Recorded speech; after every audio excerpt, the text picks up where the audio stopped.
Morning, once again. I was thinking about this with regards to this morning's lesson. There's so many things. I hear that we got till 11:30, so I'll try and 12:30. Okay, but I'll make sure that we don't get out here too late. There was, in preparation for this, obviously I wanted to be more focused on the youth and the teens, and I went to look for a joke, and this one struck me. And it's actually relevant to some of the youth. It was quite funny. It says, the father says to his son, "How did your exam go?" So it says, the son says, "I nearly got 100%. So the father says, "How do you almost get 100%? So the son says, "I was just one digit out. I averaged 10. So it's quite relevant to some of them. I remember on the last day, for those who don't know, the last day was when the matric results were coming out. And I tell you what, the matrics didn't have a fun camp. They just sat there, no nails afterwards. They went out for strolls and stuff. But thankfully, all of them passed, and most of them are off to university now. I think the camp for me was such an encouragement, and it brought out so much for us to learn. And it's actually incredible that I think most of the times the leaders learn more than what the teens do. And it was really encouraging to work with the teens. And thank you for the teens for being so easy to work with, and also with all the leaders. It was fantastic. But what I want us to speak about today is the idea of being lukewarm in our commitment to Christ, the commitment to what He has called us to do. And what I was thinking about in preparation for this is, if we look at the two different walks of life, let's just say the more experienced and the young. And we've got the more experienced that's in the workplace, and we've got the young that's in school. And so what we do is, you as parents, you guys will know this, that the teens and the young children work so hard, so diligently to get these high marks in their school walk. And they go and pay for extra lessons. There's tears, there's absolute stress, there's loss of hair, there is all of these fantastic things that go along with studying. And we look at the work life, is that we work so diligently for a boss, we work so hard for a boss to make him happy, so that hopefully we get a promotion, and hopefully with that promotion comes a little bit more money. But if we look at this life that we are living, it seems like we're on a rat race. And the funny thing is that we're on a rat race to nowhere with this. I want us to quickly read something, and it'll make sense for those who look a bit confused. Colossians chapter 3, verse 23 says, "Whatever you do, work at it with all your heart as working for the Lord, not for human masters." And when I look at that verse, I get encouraged, because at the end of the day, we look at this constant rat race that we are on. God knows that we need to earn money. He knows that we need to work hard to get somewhere. And this is where it's almost like we got His buy-in, because He understands that we need to work. But He says this one thing: do not work hard as if you are working for master. Do not work hard as if you are working for your boss, because then it gets a little bit discouraging. But God says, work hard as if you are working for me. And that is something that I think just blows my brain, because sometimes it seems, sometimes people say, don't work hard at your work, don't go and study, don't go and please your boss. You must do those things. Christ says you must, but do it as if you're doing it for Him, because ultimately we are. One of the biggest things that I learned, or I've been seeing, and I've seen it in myself, is that we absolutely bamboozle ourselves in life, each and every one of us. Because sometimes we take the mentality that we need to work hard with our work, and we take that very thing and we work so hard at it that we do not work hard for Christ. We do not place Him there. And this is the interesting thing. We have been blessed with whatever our talents are, whatever your talent is, whether it be academic excellence, whether it be financial wealth gain, whatever it is, whether it be excellence at sport, whatever your talent is, it is from Christ. And this is the one thing that blows me away. And it's something that I've realized from myself. I'm not pointing fingers. But it's that we take the very thing that Christ blesses us with, and that's the thing that comes between us and God. It's like Satan. If you picture yourself over here and God over here, God blesses you with this talent, and Satan wangles his way in there and somehow clouds our view that our talent is more important than the person that gave it to us. It's sad that that is the case. And it's something that we need to come to realize. And we need to be careful that we don't get stuck into that trap. where the very thing that we are blessed with, whether it be our talents of studies, money, whatever it is, be very careful that you do not use that against God. Christ expects of us to be dedicated to Him, yes, above your work and your talents and your studies. We need to be careful that we do not take the stance and allow Satan to cloud our view. This is the one thing that we need to also come to realize. You've been blessed with those talents for a reason. That's why we are here on a Sunday. We are here with such a diverse amount of people with different talents to come and do one goal, and that is our goal here on earth, which is to further God's kingdom. And the big question we have to ask ourselves now, are we bringing our part in this family? Are we bringing our part where we are bringing upon our talent and allowing ourselves to further God's kingdom and reach other people? But this is two things that we need to remember. And continuously we need to remind ourselves that firstly, God can take away your talent in a blink of an eye. And we have seen it countless times in the past. You have seen it countless times in the past, where people get onto this high and mighty or stool, whether it be whatever walk of life, and God humbles them by taking the very thing that He blessed them with, taking it away, just because He loves them. And we need to remember that. Secondly, there's one thing that we need to remember, is that it means absolutely nothing in the greater scheme of things when it comes to worldly possessions. It means zilch in God's economy. Because ultimately, we look at what we have got on this earth. We look at all these fantastic things that we drive so hard for every single day. We wake up, it's the first thing on our brains, and we go and push so hard. We go push over people. We tramp on people. It doesn't matter what it is. You know what the world is like. But ultimately, what are we going to do? Are we going to take everything that we've got on this earth, go to God and say, Lord, look at what I've done? No. Christ is going to say, you know what? I don't want all your things. I don't want your money. I don't want your talents. I want you and your heart. And we need to remember this, that we continuously work hard and diligently to reach heaven and give our lives to Christ. Matthew chapter 6 verse 24 says this, "No one can serve two masters. Either he will hate the one and love the other, or you will be devoted to the one and despise the other. You cannot serve both God and money."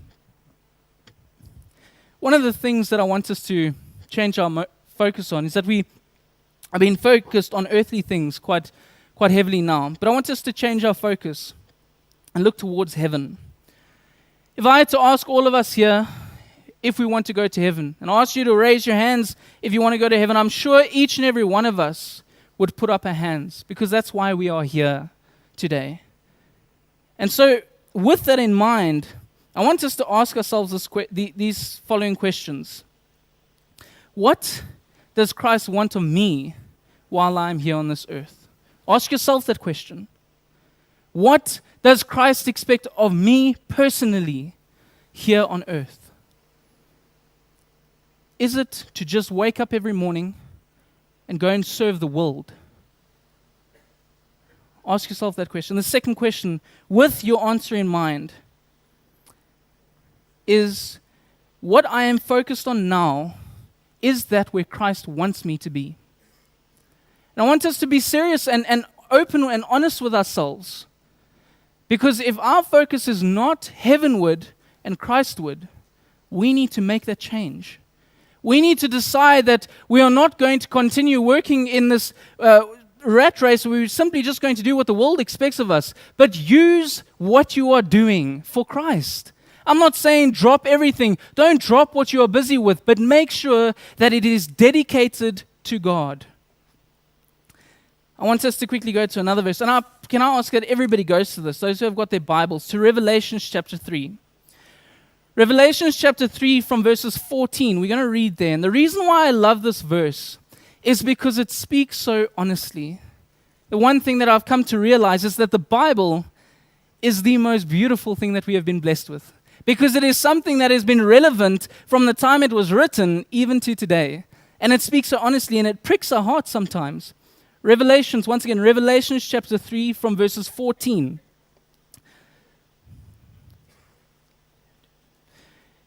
From verse 14 it says, "To the angel of the church in Laodicea writes, These are the words of the Amen, the faithful and the true witness, the ruler of God's creation.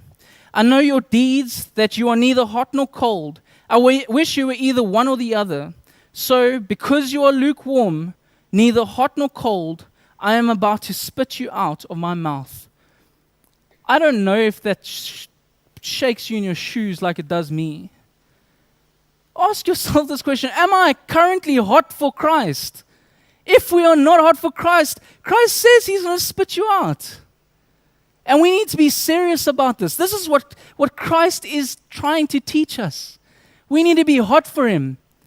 And unfortunately, with the world's influence in our lives, we are becoming more hot for what the world wants and what the world pushes us to do. We need to be very careful, and this is where it starts pricking a little bit harder. You say, I am rich, I have acquired wealth, and do not need a thing. But you do not realize that you are wretched, pitiful, poor, blind, and naked. Isn't that incredible? Unfortunately, the world has put this idea in our minds. I can say it confidently because I ask the youth continuously, what do you want one day? To be rich. It is a mentality that has been put in our brains. And you know what? At the end of the day, the riches mean nothing. We need to remember what we are called here to do. This is Christ saying that we say we are rich. He says it's nothing. I want us to continue from verses 18. I counsel you to buy from me gold refined in the fire, so you can become rich, and white cloths to wear, so you can cover your shameful nakedness, and salve to put on your eyes, so you can see. Those who I love I rebuke and discipline. So be earnest and repent.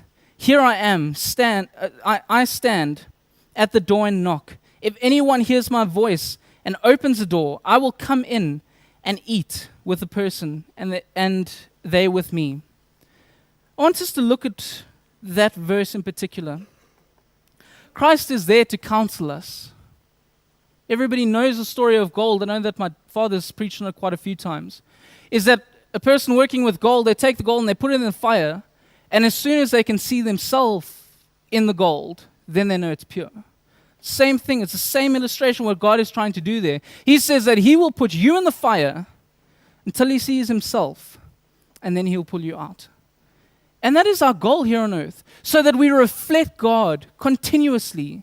Unfortunately, we reflect so many other things in this world, and we need to encourage ourselves to continuously stay in that fire and allow God to be the one that changes us. The other thing is that God rebukes us and disciplines us. And this is the fantastic thing. Your parents or my parents used to say, no, I'm disciplining because I love you. I'm like, you're right. But Christ says that He disciplines you because He loves you. Many times when we get disciplined, we do exactly what I used to do, run. But we need to remember that Christ does that because He loves you. And if we go through hardships, realize that maybe He is just trying to course correct you onto the beaten path again. Christ is a fantastic Father. The fact that He would, if we are disobedient, if we look at this world, it's sad to see it, but if children are disobedient, sometimes parents just say, well, if that's your case, then either it's my way or the highway or get out my house. Christ has never had that attitude. He says that He will stay there with you until you come back to Him. And that is so encouraging because it does not matter what walk of life we are on right now, whether we are simply focused on the big prize at the end of the big money. You know what? If that is the case, Christ is there. He's waiting for you. Let us never ever take our eyes off Him and allow whatever we've been blessed with to cover our eyes. There are many things that we say today to convince ourselves that our worldly things are more important than Christ. I want you to ask yourself this question. When was the last time we came up with an excuse to not attend being with Christ's people? I want you to think about that. And maybe you haven't done it for years, but I want us to think about it seriously today. Christ will not take sad excuses. That is why earlier I said we bamboozle ourselves because somehow we feel that God is going to understand. Christ wants him first. It says that God is a jealous God. And so if we choose other things above him, he's going to be jealous. And then he'll course correct us again. There's a song that I want us to quickly listen to. I'll ask Joran if he can play it. And I've put the words, or found the YouTube video so you can read the words as well. But I want us to think earnestly now about our own Christian walk. Don't look around and think about other people's walk. Think about yours and the life that you are living for Christ. I think this world's quite a rough walk. And as much as we have tests in the middle of our lives, we need to remember that Christ is our main focus. And so I pray that this year's only just started. Yes, we're a month in, but it's just started. And we need to course correct. If we find that we are maybe walking our line on a different track this year, I pray that together as a church, we go back onto the straight and narrow and follow Christ.